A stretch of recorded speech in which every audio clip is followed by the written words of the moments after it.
টাকা দিয়ে রেয়ান জমি রেখে সেই জমির দান খাওয়া কি জায়েজ?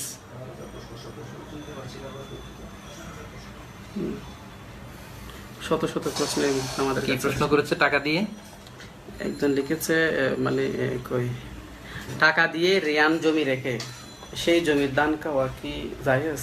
রেহান বলতে কি উনি বন্ধক বুঝিয়েছে? এটাই বলেছি আমি। কারো কাছে যদি কোনো জিনিস বন্ধক দেয়া হয়, বিষ্ণু ইসলাম নিজেও বন্ধক রেখেছেন কোনো জিনিস বন্ধক রেখে তার বিনিময়ে যদি আপনি কিছু রাখেন, ওইটা আবার পরবর্তীতে ফিরিয়ে দিতে হয়। যেমন আমি কোনো একটা বিষয় আপনার কাছে রেহেন রাখলাম বন্ধক, তার বিনিময়ে আমি টাকা আনলাম, তো পরবর্তীতে আমাদের একটা নির্দিষ্ট সময় থাকবে যে ওই সময়ে আমি ওই বস্তুটা ফিরিয়ে দেবো আর আপনার টাকাও ফিরিয়ে দেবো। তো আপনি ওই সময়ের জন্য টাকাটা রাখতে পারেন, বা অন্য কোনো বস্তু যদি আনেন, এটা মিউচুয়াল আন্ডারস্ট্যান্ডিং এর মাধ্যমে ব্যবহার করা যেতে পারে। চাঁদের চেয়ে সুন্দর তুমি, নবী আমার